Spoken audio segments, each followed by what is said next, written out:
Friends, welcome to the Word on Sunday, a platform to reflect and pray with the scripture readings of every Sunday. Imagine this scenario. You have a decent job, a great pay scale, comprehensive benefits come with your job. Financial security is guaranteed. Everything paid off. One day you are in your office at your desk. Someone enters who you don't even know, and he tells you, "Come, follow me." Would you just get up and follow that person? On this third Sunday of Easter, we see this profound encounter between Jesus and Peter. "Simon, son of John, do you love me more than this?" Peter answered, "Yes, Lord, you know that I love you." That love and an S calls for a responsibility. Jesus says, "Feed my lambs." No questions were asked, no details were needed. Peter does not think of the consequences. He knew this love would call for a responsibility and a commitment.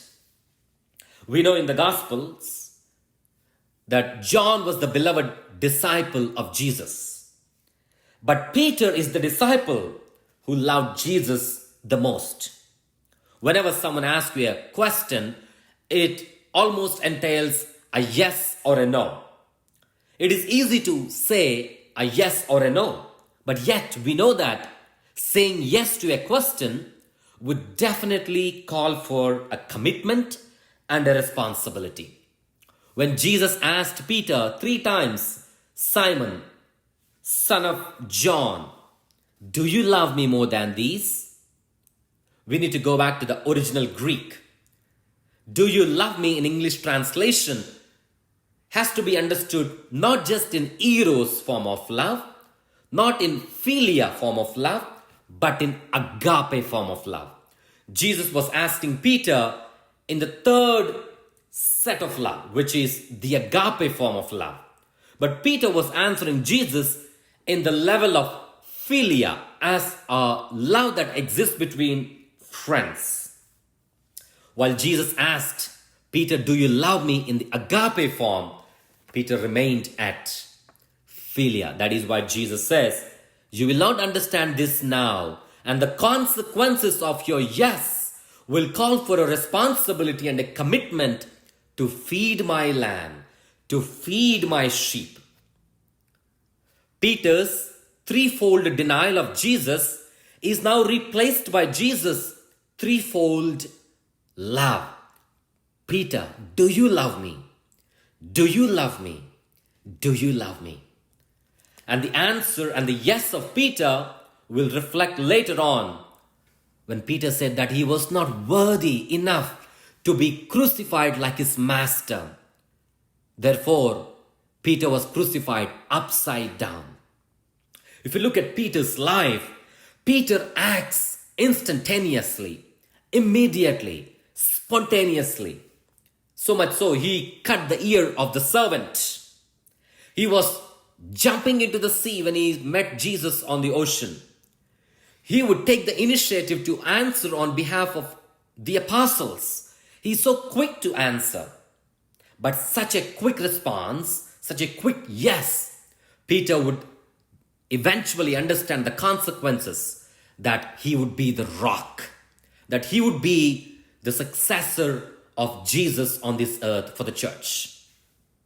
First reading gives us a background to understand the determination of Peter and the apostles. Notice the text. "We gave you strict orders, did we not, to stop teaching in that name? But you have filled Jerusalem with your teaching." This is the eagerness of Peter and the early apostles. They didn't care about the strict orders. They were just passionately filled with the Spirit to proclaim Jesus and fill Jerusalem with the teaching of Jesus. But to make this proclamation, we see what a turnaround. We see Peter's boldness. This guy who denied Jesus 3 times, now he's on fire to proclaim boldly and fill Jerusalem with the teaching of Jesus. But to make this proclamation, Peter first claimed who Jesus was for him. So in the gospel, we see these two parts. The first part is the encounter, where Peter tells, "It is the Lord," and jumps into the sea. And they have this breakfast with the fish they caught. And second part is the commission. So between this encounter and commission is this agape love. So in the first part of the gospel, we see 153 kinds of fish representing the entire humanity. And the net was not torn, which symbolizes church will be firm on the foundation of Jesus.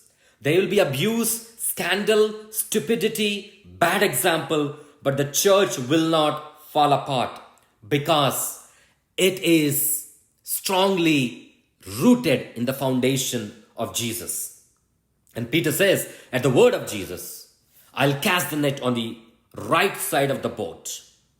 He left his profession behind and takes on this proclamation. And this fishing, the catch of 153 fish, and Jesus' commission for Peter, "Feed my lamb," shepherding, form the very crux of the missionary work of the church.